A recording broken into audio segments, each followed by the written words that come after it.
Assalamualaikum warahmatullahi wabarakatuh. Salam sehat, salam sejahtera untuk kita semua. Kembali lagi bersama saya, Mas Choi, di channel YouTube Sahabat MMT Indonesia. Nah, teman-teman, gimana kabarnya nih? Semoga sehat selalu dan juga semoga dilancarkan segala urusan. Nah, pada kali ini kita akan membahas tentang kentang, teman-teman. Jadi kita akan mengupas tentang budidaya kentang dan juga nutrisi-nutrisi yang dimasukkan pada kentang, khususnya nutrisi MMT. Nah, penasaran kan kira-kira bagaimana kiat-kiat suksesnya? Langsung saja kita masuk ke sesi wawancara.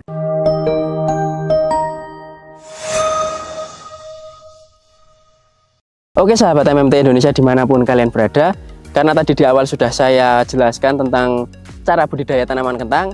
Saat ini kita sudah berada dengan sang pemilik lahan kentang. Monggo Mas, bisa memperkenalkan diri dulu Mas. Oke. Assalamualaikum warahmatullahi wabarakatuh. Nama saya Ritno. Untuk alamatnya di? Alamat di Desa Serang, Kecamatan Karangreja, Kabupaten Purbalingga.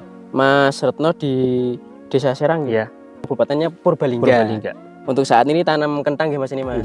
Untuk varietasnya Mas ini Mas? Varietas Bliss. Varietasnya Bliss ya. Sebelumnya emang udah sering tanam kentang Mas ini Mas? Udah berkali-kali nggih. Berarti bukan pertama kali ini nggih tanam kentang. Udah senior berarti ini nggih. Udah merasakan jatuh bangunnya tanam kentang berarti nggih Mas. Udah. Kemudian ini Mas yang ingin saya tanyakan, pengolahan lahan untuk tanaman kentang itu gimana sih Mas? Mungkin dari awal. Dari awal berarti kita bedeng. Ya. Kita olah tanah, terus dikasih pupuk kandang, terus pupuk kimia. Terserah sih, kalau pupuk kimia tergantung keinginan kita masing-masing. Intinya seperti Ponska, KCL atau Kopomas itu masuk. Terus seperti dolomit, kapur dolomit, terusan untuk pembenah tanah Acacia ya tadi. Iya, Trichoderma itu masuk. Setelah itu penutupan mulsa, terus tunggu beberapa hari, nunggu pupuknya agak lembab dulu supaya bakteri-bakteri di dalam yang tumbuh supaya lebih bagus. Setelah itu baru penanaman, kisaran 1 minggu lah setelah penutupan mulsa. Jadi itu nggak Mas, untuk dasarannya dengan yang jenengan gunakan ini dengan apa tadi? Dolomit. Ada kapur pertanian apa? Petro Kopomas tadi.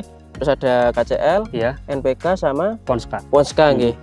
Dan kemudian juga ada penambahan Acacia hayati berupa Trichoderma. Nah, jadi itu udah cara aplikasi Trichoderma itu apakah disemprot atau dicampur di lahan Mas? Disemprot, berarti sebelum penutupan mulsa. Berarti itu yang tadi jenengan sebutkan bahan-bahan yang jenengan sebutkan tadi dicampur dulu nggih? Nggih, dicampur dulu terus langsung disemprot Trichoderma. Iya, berarti setelah bahan-bahan seperti Ponska, KCL itu masuk, ditutup lagi dengan tanah. Iya. Setelah ditutup tanah baru disemprot pakai Trichoderma. Itu mungkin fungsi yang dasarnya itu matang dulu Mas di tanah itu dan juga mikroba Acacia hayatinya itu bisa berkembang dengan baik di tanah. Nah, kemudian ini Mas, untuk jarak tanam yang ideal untuk tanaman kentang itu berapa sih Mas menurut jenengan? Kisaran 40 cm sampai 45 cm antara pohon satu sama pohon yang lain. Itu apakah ada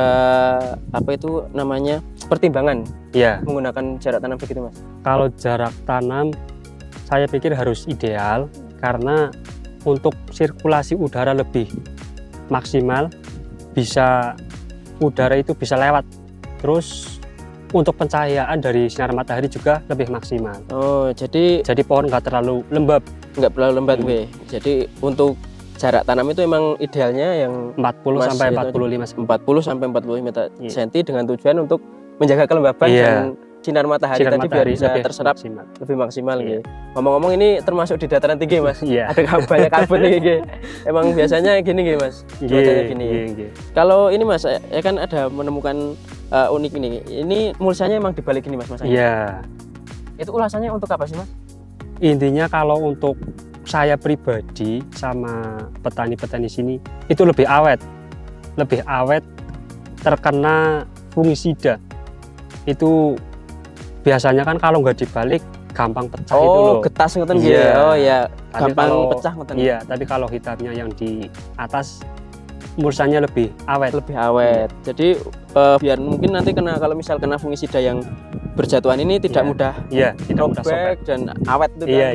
Tapi ini khususnya untuk diterapkan di daerah kayak dataran tinggi sini Mas. Mungkin kalau untuk daerah lainnya bisa kosong mungkin malah. Mungkin ya, mungkin disesuaikan dengan daerah masing-masing atau nggih Mas. Kemudian tadi kan udah di fase pengolahan lahan. Kemudian untuk pas penanaman Mas. Penanaman itu biasanya dengan luasan lahan saat ini jenengan membutuhkan berapa kilo atau berapa kuintal bibit Mas? Kalau untuk lahan segini berarti aku ini luas 1,5 roll, berarti kurang lebih 3 kuintal lebih lah, kurang lebih segitu. 3 kuintal lebih nggih. Iya. Itu ditanamnya pas umur umbinya? Kalau untuk penanaman tergantung dari bibit itu sendiri. Kalau udah keluar tunas itu sudah siap tanam berarti. Berarti umbinya itu bisa dipindah lahan. Iya, itu menyesuaikan ya kalau udah ada tunas. Udah ngangkat tunas iya, ya. iya. Oh ya, satu lagi Mas, untuk lebar dari ini apa? Mulsa berapa ini Mas? Itu juga tergantung sama petani itu sendiri. Ada yang seleranya 120, ada yang selera 1 meter, kayak gitu. Oh, kalau dari jenengan? Ini 120. 120. Iya. Untuk pertimbangannya Mas? Untuk pertimbangan bedengan menjadi lebih luas, sama itu pupuknya juga lebih maksimal karena bedengannya kan luas itu loh. Jadi pupuk yang masuk juga lebih banyak. Betul. Dan mungkin nanti tuh biar kenapa juga luas, nanti hubungannya kan dengan pertumbuhan akar sama dengan pembesaran umbi gitu ya Mas. Betul. Oh iya.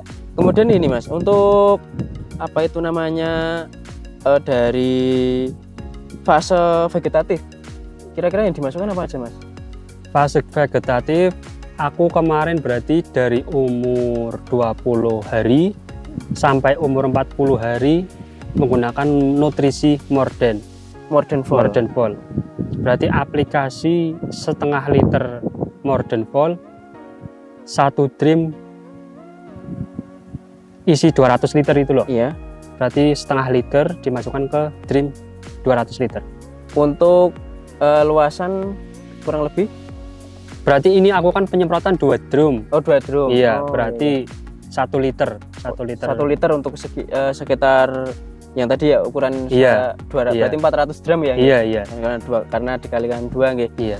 Itu manfaat yang dirasakan apa Mas dengan penggunaan Morden itu? Untuk penggunaan Morden yang dirasakan berarti pertumbuhan menjadi lebih cepat, daun lebih lebar, lebih tahan terhadap penyakit, sama lebih kokoh, batangnya lebih kokoh.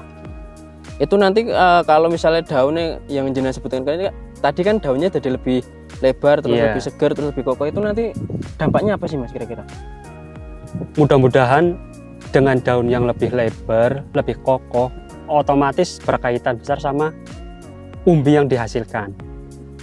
Kemungkinan besar kalau kentang, kalau daunnya kuat, kokoh, sampai fase panen, insya Allah hasilnya juga lebih maksimal. Oh, jadi dengan penggunaan Morden tadi, jenengan rasakan itu dari segi daun dan juga apa mungkin dari batang itu lebih keras, lebih kuat gitu. Iya. Lebih kuat dan lebih tebal untuk daunnya, dan juga lebih hijau mengkilat. Nanti hubungannya dengan pembentukan umbi nanti lebih bagus maksimal. Jadi kan karena nanti kan dalam daun ini kan ada terjadi proses fotosintesis juga. Nah, kalau proses fotosintesisnya itu berjalan dengan lancar, itu nanti akan berpengaruh juga nggih bagi perkembangan dan pertumbuhan si umbi tadi nggih. Itu tadi dimasukkan di umur Morden umur 20 hari sampai 40 hari. 40 hari. Setelah itu masih masuk lagi enggak Mas? Enggak, udah enggak. Oh, berarti udah stop? Udah stop. Oh, itu pertimbangannya Mas? Atau pertimbangannya diganti, berarti itu udah masuk ke fase generatif. Oh, udah masuk ke generatif. Iya. Nah, kalau masuk generatif yang dimasukkan apa Mas? Aku tinggal masukin Orinit. Iya, 2 kali aplikasi dari umur 40 sampai umur 55 hari. Sebelumnya udah pernah pakai Mas Orinit itu? Orinit belum pernah pakai. Kalau berarti untuk takarannya berapa Mas?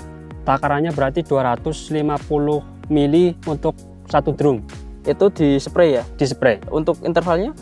Interval intinya di umur 40 sampai 55 hari. Oh, jadi Orinit tadi dimasukkan di fase generatif dengan takaran 250 mili untuk 1 drum. Untuk 1 drum ukuran 200 liter. Dimasukkan pas fase umur 40 sampai 55 hari. 40 sampai 55 hari. Yang dirasakan apa Mas kira-kira?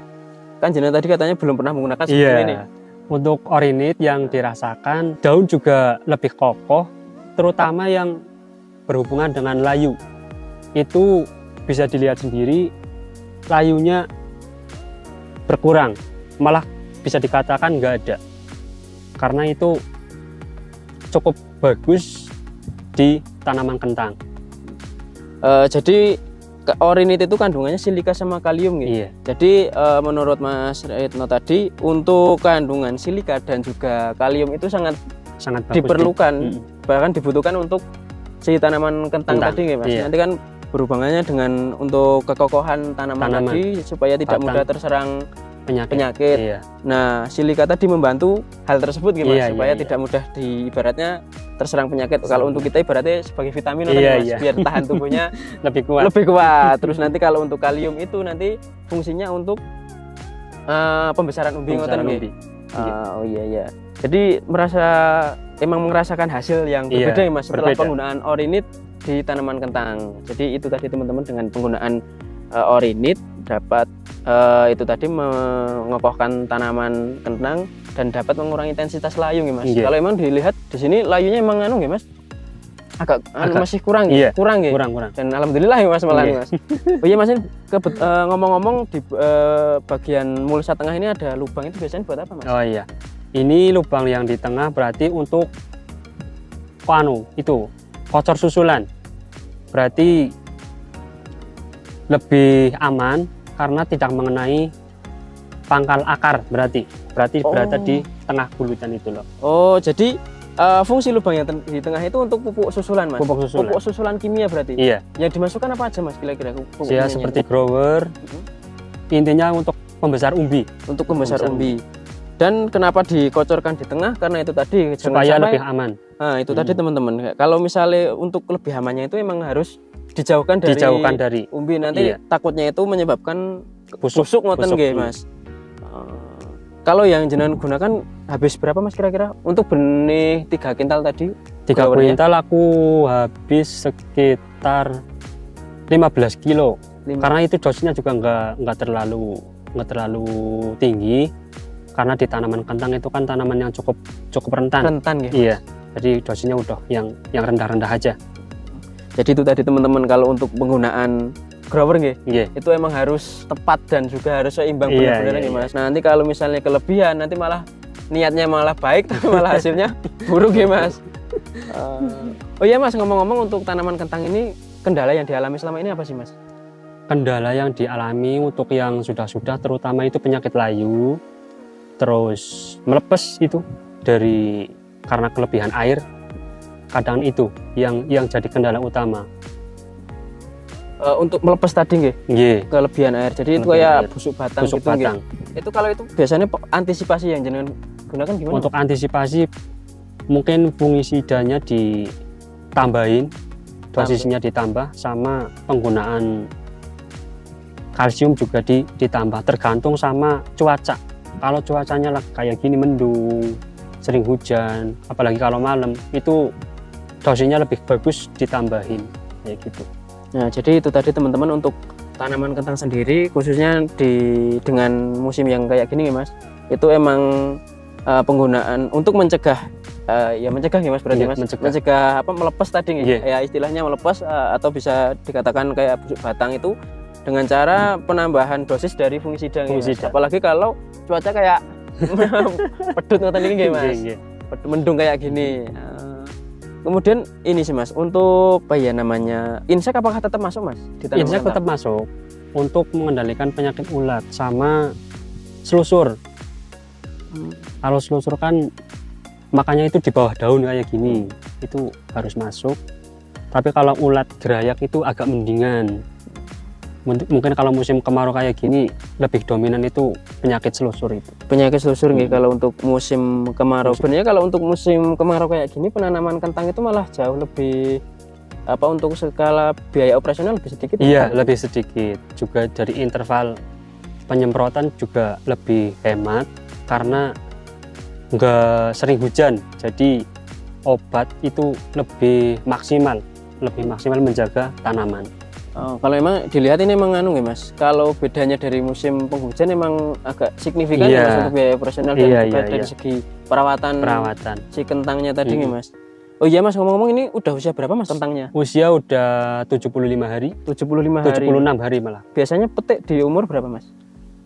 Minimal sih minimal 85 hari, tapi bagusnya lagi 90 hari. 90 hari nggih, lebih bagusnya 90 hari nggih. Itu teman-teman. Kalau untuk ini kan, ini berarti kayak bekas penyepraian fungisida nggih Mas? Iya. Walaupun udah hampir mendekati masa panen gitu Mas, termasuknya. Ini tetap masuk terus nih Mas? Masuk terus supaya hasilnya lebih maksimal, juga sampai waktu panen diusahakan daun juga masih utuh. Jadi umbi itu bisa berkembang secara sempurna. Oh, itu tadi teman-teman. Jadi malah kayak informasi buat kita, walaupun udah mendekati masa panen, penggunaan fungisida harus tetap masuk terus ya Mas. Iya. Untuk menjaga kalau bisa itu daunnya itu masih tetap seger nggih. Iya. Enggak terkena penyakit karena nanti masih hubungannya nanti dengan pembentukan umbi tadi nggih Mas.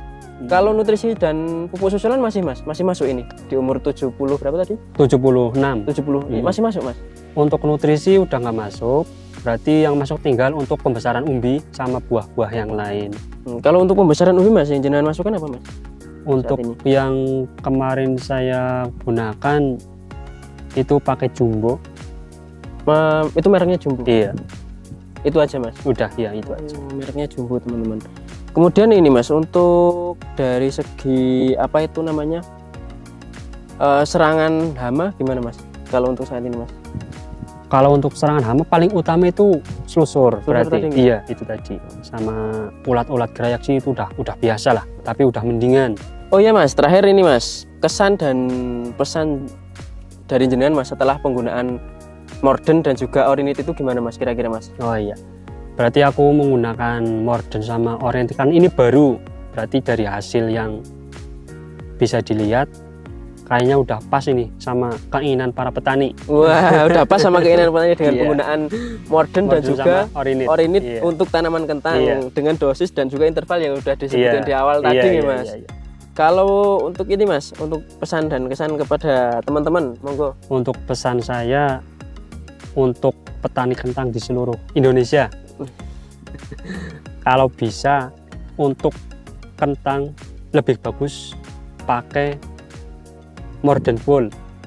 Jadi bisa dilihat dari daun sampai batang itu lebih kokoh dan juga lebih tahan penyakit. Apalagi kalau ditambah sama Orinit itu tadi. Jadi daya tahan tubuhnya itu lebih kuat.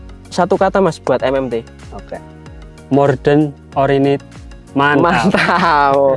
Ya udah, terima kasih Mas atas waktu dan juga ilmu yang sudah dibagikan kepada teman-teman. Kalau dari kami juga terima kasih yang sebesar-besarnya dan juga mohon maaf kalau misalnya banyak ada salah kata maupun perbuatan. Dan untuk teman-teman itu tadi yang dapat kami sampaikan dari Mas Ritno dan juga dari ya khususnya dari Mas Ritno dengan pengalaman di tanaman kentangnya.